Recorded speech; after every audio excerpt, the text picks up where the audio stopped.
They're more than just places to eat. They're places to see and be seen. Symbols of power, of making it big.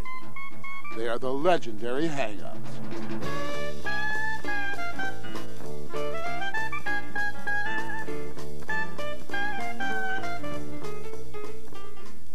It's not like an American city in some ways. It's almost just like got its own vibe about it, and I can't really describe it. I'm so proud to be from here.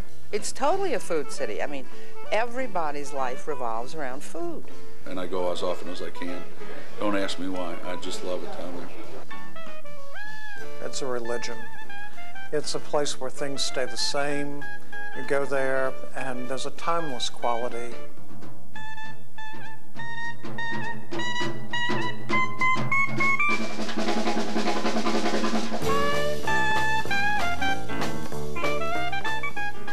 Antoine's, Brennan's, Commander's Palace, Dookie Chase's, and Galatoires.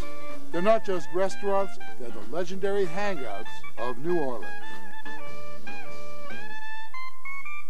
I'm Orley Safer. The playwright Tennessee Williams once wrote that in New Orleans, an hour isn't just an hour, but a little piece of eternity. That may be the perfect description of a day hanging out in the legendary restaurants of New Orleans.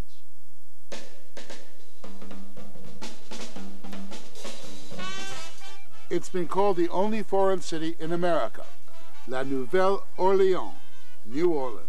Established in 1718 as a French outpost on the Mississippi River, New Orleans has refused to give up her unique character. New Orleans is different. New Orleans is unique, and I think the thing that makes us unique is that we're a Creole city. We were not part of America. We were not founded by the Puritans. We were founded by fun-loving French. So we're not rolling in guilt about what we eat and drink. As a matter of fact, we enjoy it. Which may be why the rest of America settles for coffee and donuts, New Orleans starts its day the continental way, with café au lait and beignets. But if you've got the money, the time, and a taste for tradition, there's always breakfast at Brennan's.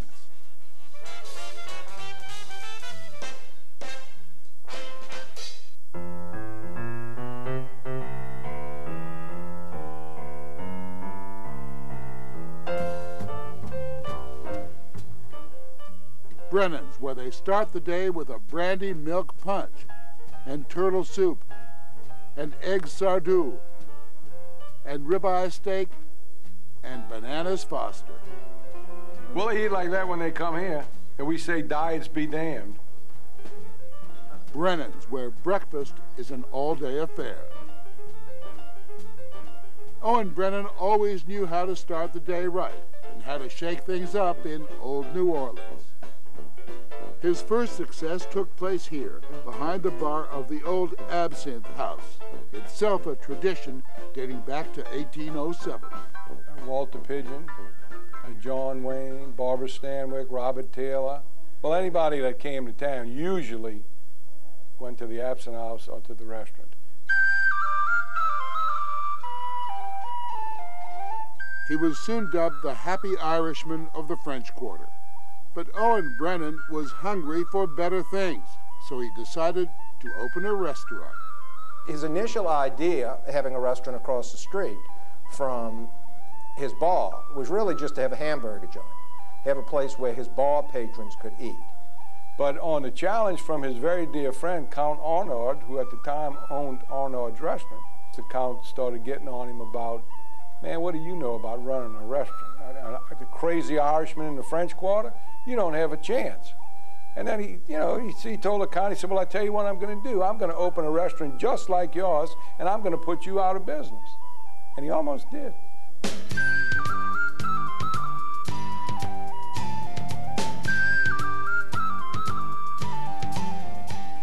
Since the day it opened in 1946, Brennan's has flourished.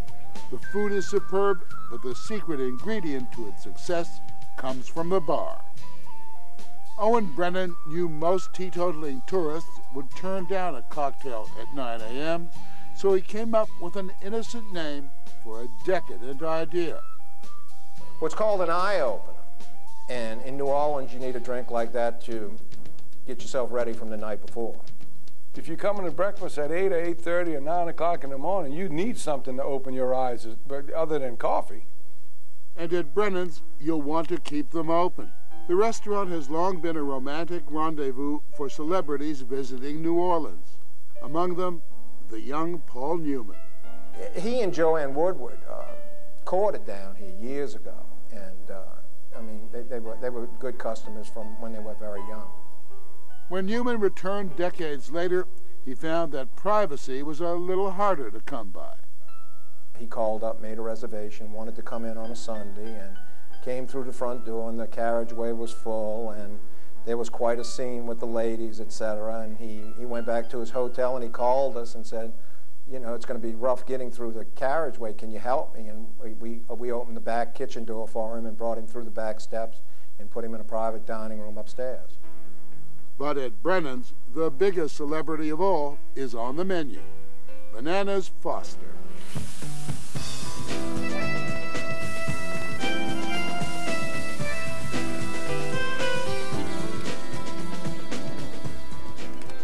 Banana Foster was created by the chef of Brennan's, Chef Blanchet, and it's named after Mr. Foster, who built the awnings on this building.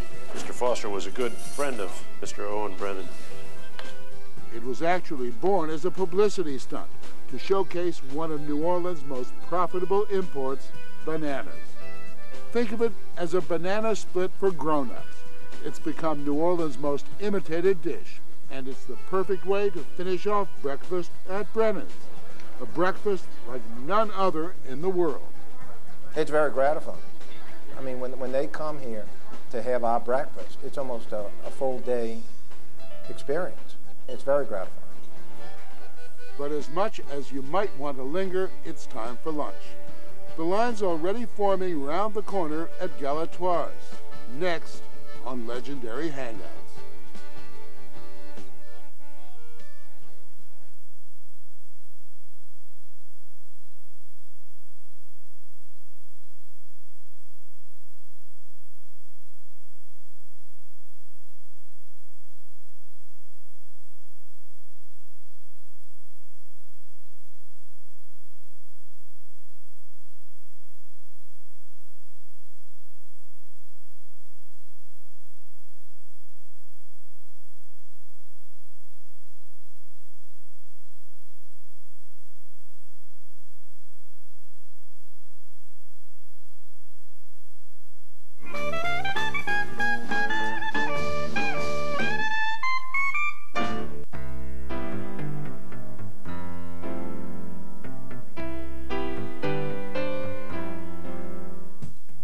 From the grand mansions of the Garden District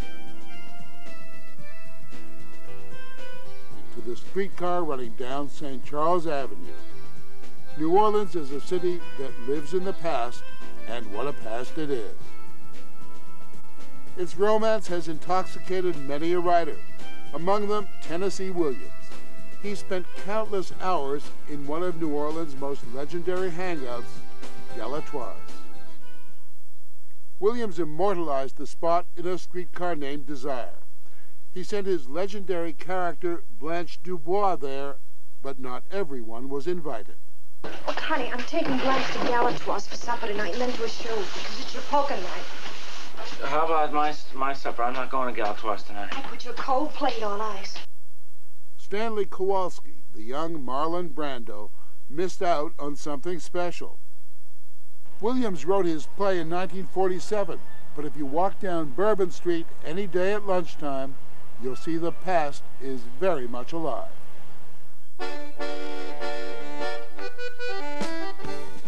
This is one of New Orleans' most cherished traditions, the line at Galatoire's. Blue bloods and power brokers alike cool their heels on Bourbon Street as they wait to get in. And Galatoire's is more than a restaurant. It's a religion. It's a place where things stay the same. You go there and you come away feeling much better than when you walked in.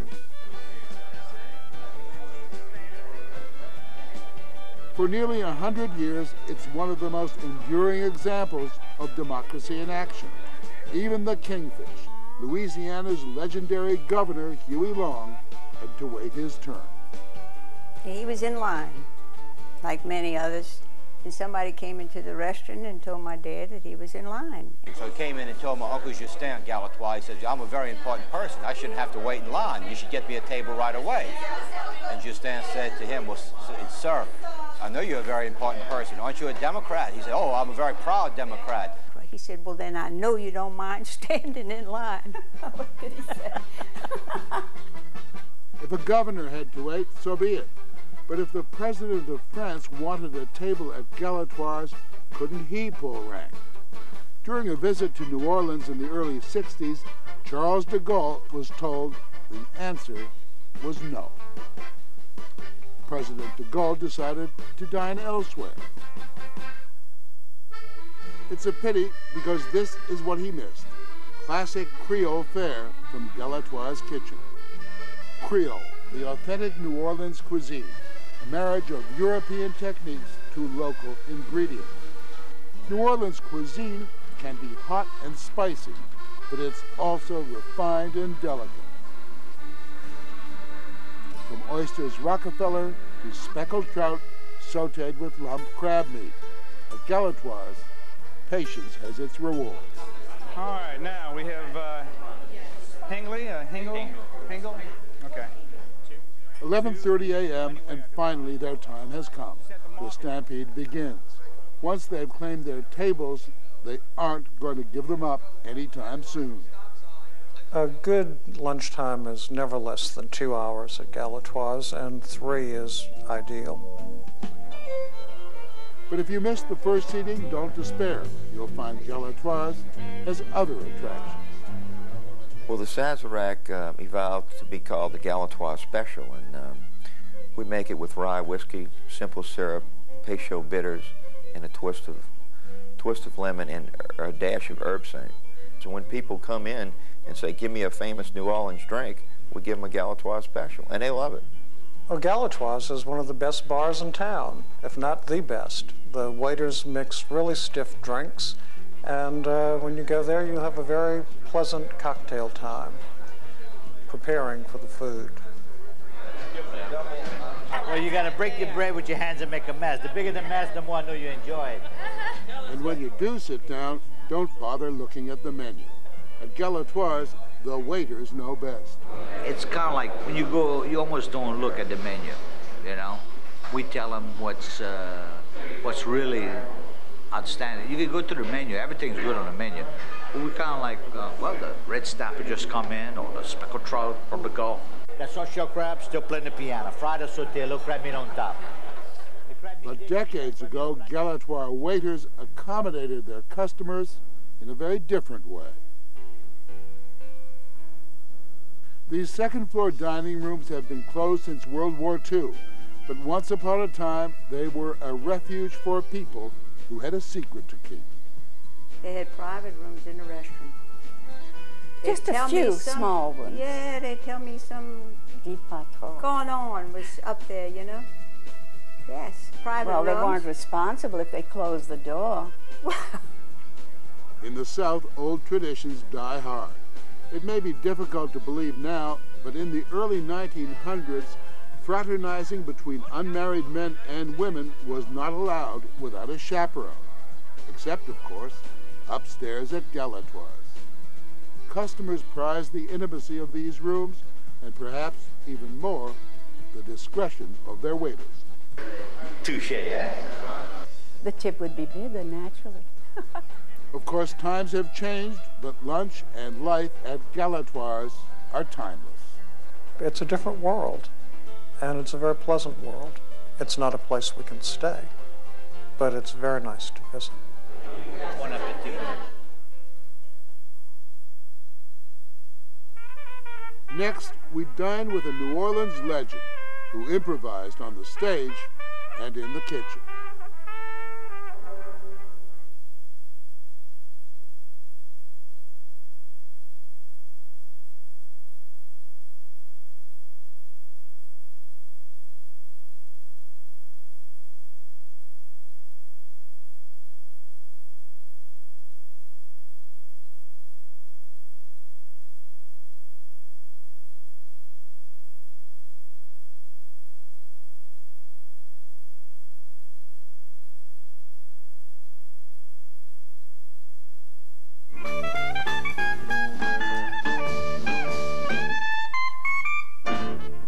New Orleans is famous for original dishes with original names: gumbo, jambalaya, crawfish étouffée. But a humble plate of red beans and rice is the city's signature dish. Like an old jazz standard, it's the foundation for improvisation, allowing a cook's personality to flavor the dish. I was thinking if you take 10 old ladies, 20 old ladies, and let them cook a pot of red beans, everyone will cook it different, but it'll all taste so good. Each pot will taste so good. Same thing with musicians. If you get 10 trumpet players, everyone will play a little different riff, but it's all just real New Orleans, real good. The food goes hand in hand with the music here.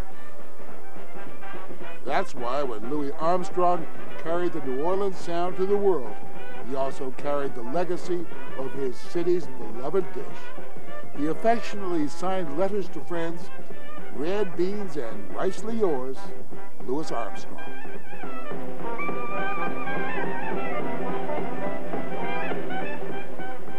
Armstrong even composed this culinary ode to his hometown, his personal recipe for red beans and rice. Louis Armstrong will be remembered more for his music than his recipes, but both are red hot.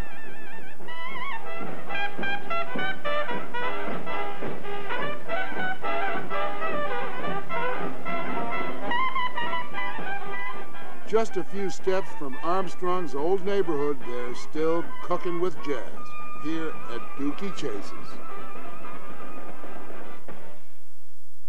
Like you get the Antoines and all of those places where you have what you call maybe French food that's purest, you know, it's just so Frenchy.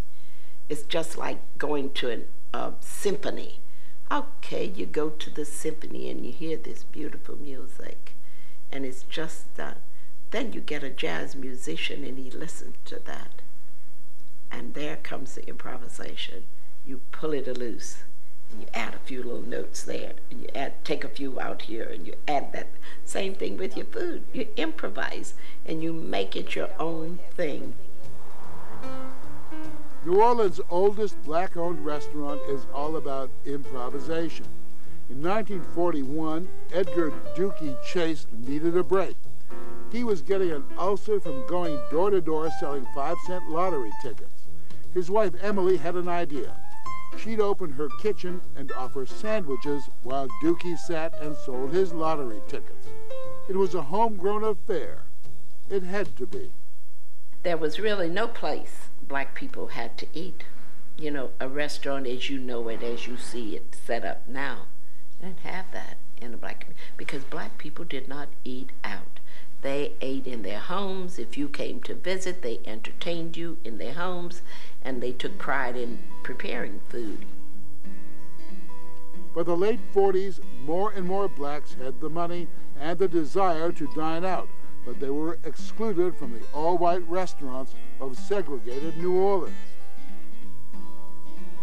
So Dookie's son, Edgar Chase Jr., expanded his father's business from sandwich shop to gourmet restaurant. Edgar Jr.'s wife, Leah, inherited the kitchen, and her food made Dookie's the town's star attraction. If you were the Duke Ellington and you came to play music in this city, you had to eat here. I had to feed you. If you were King Cole, I had to feed you. You were the Jackson 5, I had to feed you. I fed those little boys till they got to be about 16 years old. And sometimes now I still see Jermaine, Tito. Never see Michael. I don't know what happened to him, but anyway. He went his own way, poor darling. But you get to see those people, and you're pretty grateful that they still remember. Lena Horne always remembers my fried chicken. Sarah Vaughan, till the day she died, remembered my stuffed crabs and came to get them every time she came to New Orleans. As Leah's clientele grew, so did their expectations. For Duke Ellington, it was a thirst for imported beer. When Duke came here, he said, "Dookie, I need a Heineken." Well, we don't know what the heck a Heineken is, you know. Dookie had to go out and find it, you know. And from then on, we started selling Heineken beers. But Duke Ellington drank Heineken beer. King Cole, when he came through here, and it was too funny. And he says, I need 4-minute eggs, you know. So the people in the kitchen, what the heck is a 4-minute egg? You know, what are we gonna do with a 4-minute egg? What is a, so I worked in those, I knew what a 4-minute egg was. It means he wants it boiled with 4 minutes, a soft-boiled egg, 4 minutes. When Natalie Cole comes through, he always tell her that about her father and what he liked to eat. And her favorite thing is, give me some apple pie. That's what she liked. But it's not just the food that's legendary at Dookie Chase's. In the early 60s, as calls for desegregation swept the South, Dookie's became the site of secret meetings between black and white leaders. You have to understand, in segregation it was illegal for blacks and whites to entertain or meet under the same roof. But for some reason, we always had them here. If we had the political people that wanted to meet with the black people, they met them here. The meetings gave both sides a chance to find some kind of common ground. It's a harmony that endures to this day here at Dookie Chase's. Yes, I do. I've been in that kitchen 53 years, going on 54 years. You know, when you work for your husband, pain in the neck. Don't ever do that. Don't ever do that. No matter how big you are, you have to eat. And I can cook. So that's my contribution. I'm going to feed you, and I'm going to feed you well. Coming up, what do Cecil B. DeMille, Franklin Roosevelt, and the Pope have in common? They've all had dinner at Antoine's, and you will too next on Legendary Hangouts.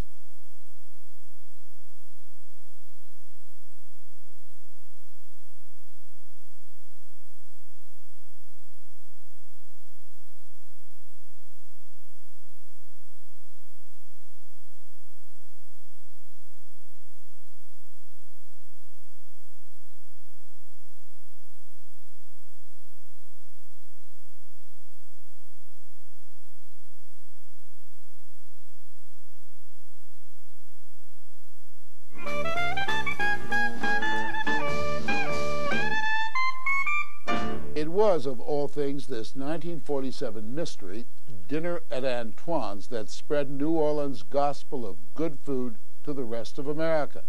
But it's no mystery why Antoine's continues to rule New Orleans as the city's oldest and most legendary hangout.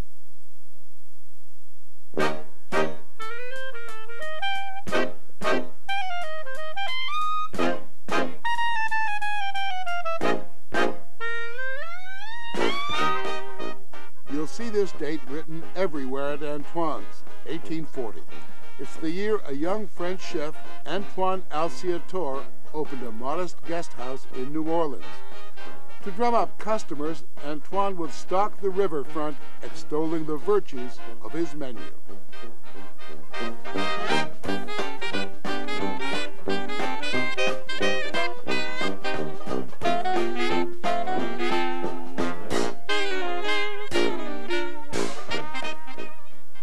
Antoine's hasn't had to do much advertising since. With customers like these, word of mouth is all you need. Presidents, popes, even royalty. Everyone comes to Antoine's, and everyone leaves with a favorite dish. For FDR, it was Oysters Rockefeller, an Antoine's original that's named for the richness of its sauce. Flavored with liqueur and a blend of herbs, they keep the rest of the recipe a secret. Movie mogul Cecil B. DeMille summed up his dining experience at Antoine's, saying, "Many a chef has created a dish, but only God could have cooked that fish." What is heaven? When you think about what heaven is, it's a place where you get what you want. You get what you expect. It's a place that you are happy because you're safe and you get what you want every time. And it's just what you expect it to be. That's heaven, right? Well, we try to do that here. Even the Pope got a little taste of heaven while dining on Antoine's famous pomme soufflé, puffed potatoes inspired by the revolutionary tastes of a king. Rumor got around France that Louis XVI was eating potatoes, and at that time, the potatoes were actually in France considered a farm animal food, something to feed the pigs, to slop the pigs with. But the king didn't care about appearances. What he really cared about were fries. Then one evening, the king arrived late to a banquet. The royal fries began getting cold, and not surprisingly, the king's chef began getting worried. He had to go ahead and complete this dish. Otherwise, he would be like Robespierre and with his head cut off. And he dipped those same French fries back into a now very, very hot cauldron of fat to fry. And when they hit that fat, they puffed up like little balloons, to his amazement. The king was delighted. And Antoine never forgot that, and he learned this trick, and he brought it over here with him, the trick. And we have been making these little potatoes here, Ed, for 158 years, every single night. That kind of tradition is exactly what you expected, Antoine's, where the family's 5th generation is now in charge, making Antoine's the oldest family-run restaurant in America. Antoine's is a tradition for generations of customers, too. It's the place that everybody can trace back for many dozens of years, where their family and their family's family came here to celebrate whatever special occasions that there were. So that, I think, is a special charm of Antoine's for us and for most New Orleanians. But tradition has its challenges. One was posed by actress Helen Hayes. She came here when she was 18 years old. As a matter of fact, I think it was her birthday, and my great-grandfather, Jules Alciator, prepared a dinner for her. 50 years later, she asked for the very same meal. No problem, except for one item. She went down the menu, each item that he brought her consecutively, like if it would happen yesterday. And one of the things that she had, that she remembered, was an orange brûlot diabolique. That is not on the menu, but when I was young, I remembered it, and we knew about it in the kitchen. And you have to take an orange, and you have to invert the skin of the orange to make a glass, a container, actually, for the drink. Well, we managed to get a few of them done after about 200 oranges, you know, but we did serve her the dish. Today, Antoine still serves this variation of Helen Hayes' special dish, Café Brûlot. It's one recipe Antoine is willing to share. 2 spoons of sugar, 4 cinnamon sticks, 8 to 10 cloves, lemon peel, warm brandy,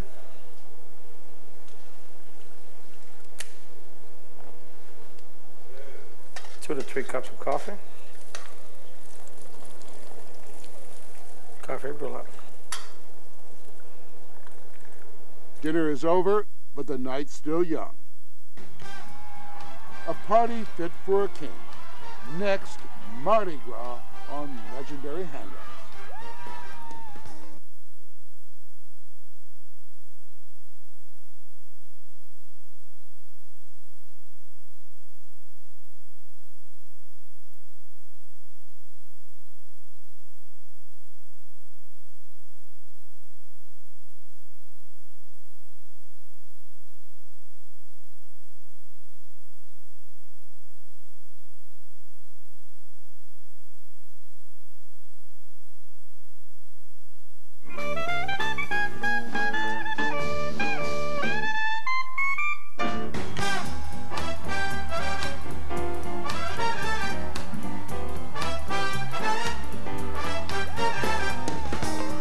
Since 1857, New Orleans has thrown the most legendary party in America, Mardi Gras. The essential for locals with Mardi Gras is masking, becoming someone else for a day, being someone other than who you are. That's the magic. Mardi Gras attracts over 1 million people each year. people who come to New Orleans for one thing, pleasure. Yeah, well, people come from all over the world for Mardi Gras, right? And like there's a special kind of energy that happens there. It's an experience.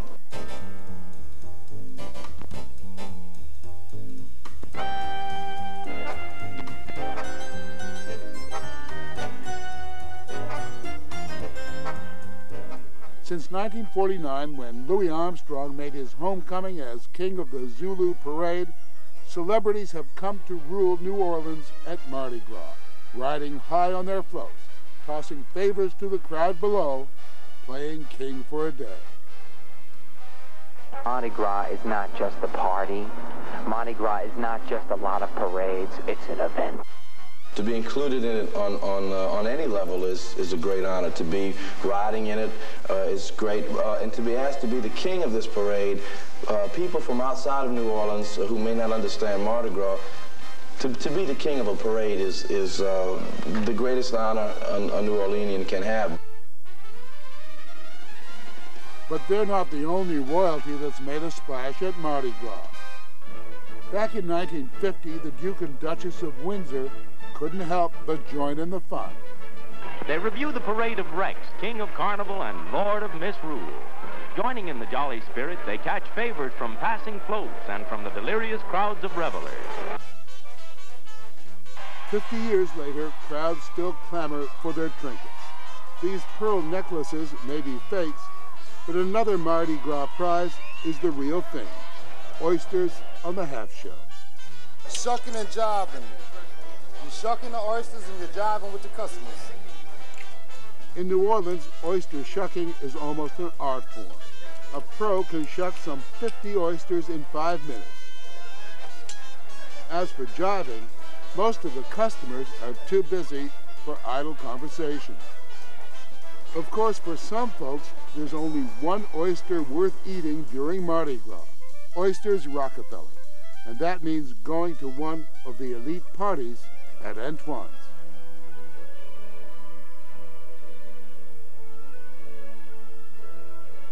The Rex Room. The Proteus Room. The Hermes Room. Most of the year, anyone can throw a party in these rooms, but for a few days before Mardi Gras, they're off limits. Antoine's dedicates these chambers to the city's elite. Those tables are passed down from generation to generation. If you haven't had that table in your family for a long time, you don't get to come unless you're a guest. More than 1,000 people are wined and dined at these parties, and the emphasis is on the wine. Once you get the drinks to the table, you're all right. You can get the drinks to them, you're all right. You don't have to worry about the food. They ain't worried about the food, they're worried about drinking. To make sure their glasses are never empty, Antoine stores 25,000 bottles of wine in its wine cellar. The cellar itself is over half a block long. It was next to the wine cellar in the Rex Room that the Duke and Duchess of Windsor dined during their visit to New Orleans, a visit that came complete with what might be called a royal dilemma. The entrance of the Duke and Duchess of Windsor poses a delicate question of carnival protocol. At a carnival ball, when people are presented to the throne, they are expected to bow and to curtsy. That is the protocol of a carnival ball. These pretend kings take their titles very seriously, but would genuine royalty play along? There was a great concern in social circles of New Orleans as to what would happen and who should bow to whom. Royalty meets royalty. The ruler of New Orleans meets the man who once ruled an empire. The Duchess dropped into a full court curtsy and the Duke bowed deeply and everyone applauded. The Duke and Duchess termed the carnival fantastic, fabulous, and fun. You know, if you don't like food, you don't belong here. A night at the palace. Commander's Palace next on Legendary Hangouts.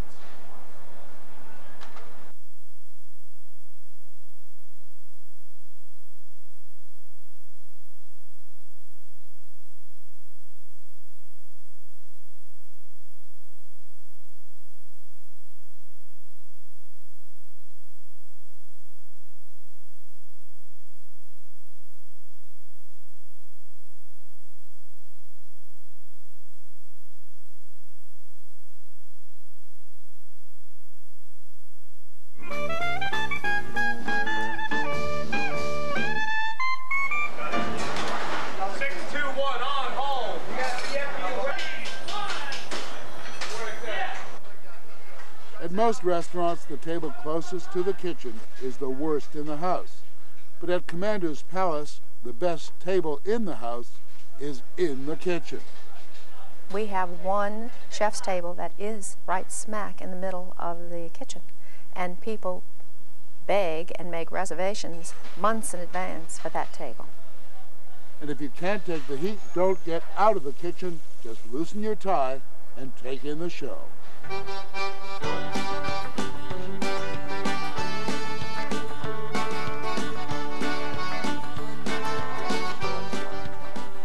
The chef's table is like having people at your house for dinner.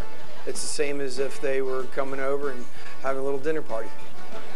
Commander's Palace has been around since 1880, but the joint really got jumping in 1974 when Ella Brennan took charge. Ella learned the restaurant business from her brother Owen while working in his restaurant, Brennan's. I was a kid, just learning. And I would go over to the restaurant, and I didn't think it was a very good restaurant.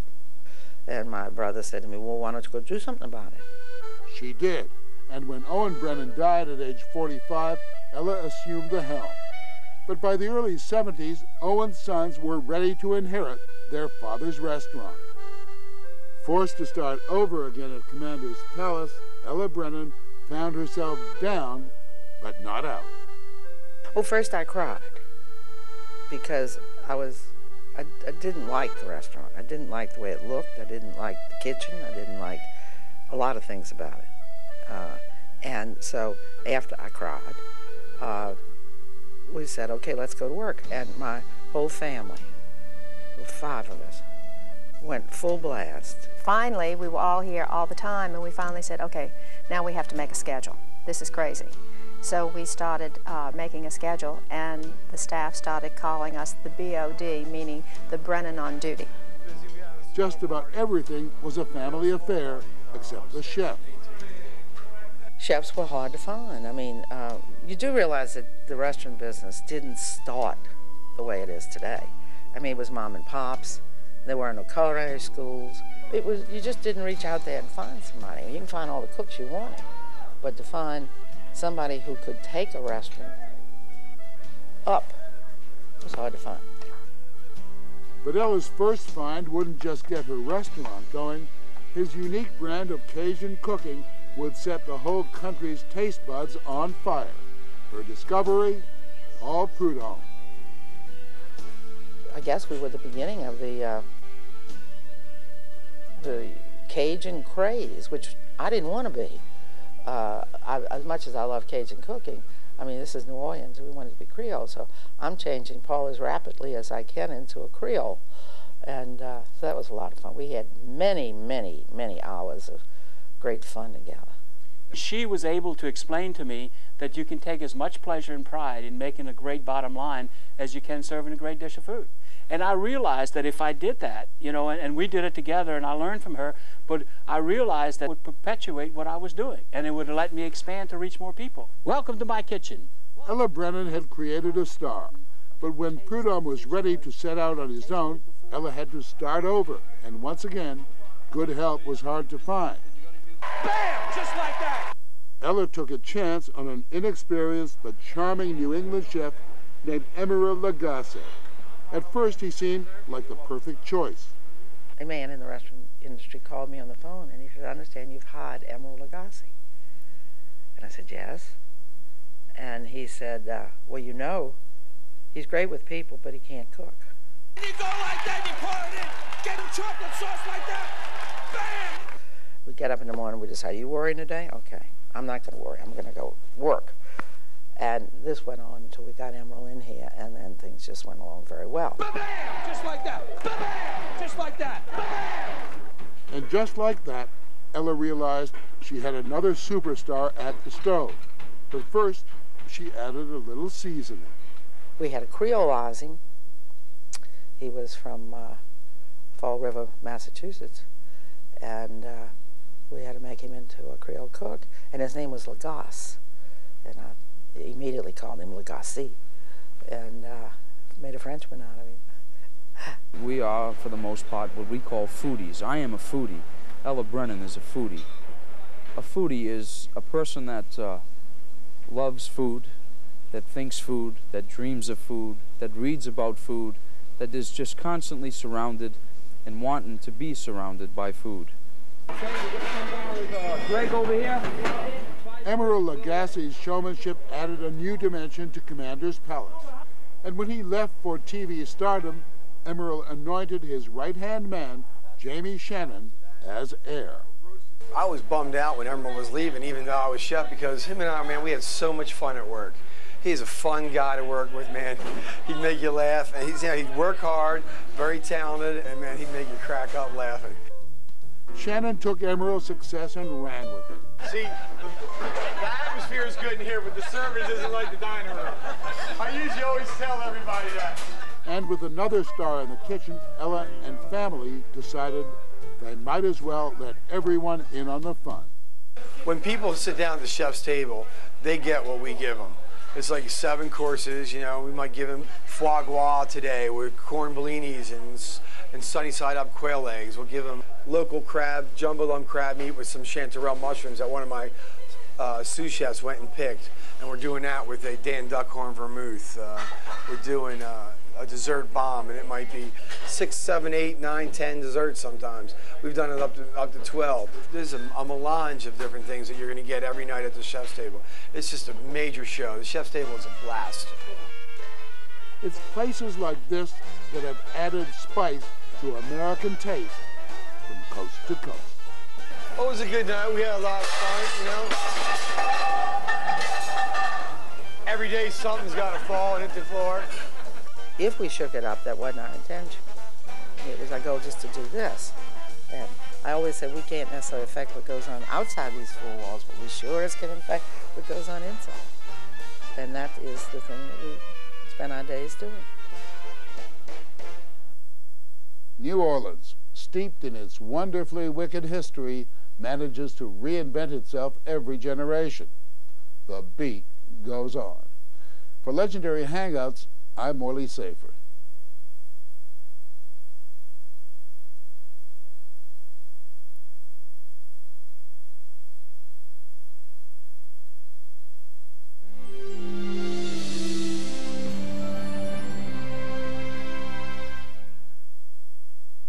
For more information about this or other Food Network shows, visit our website at foodtv.com.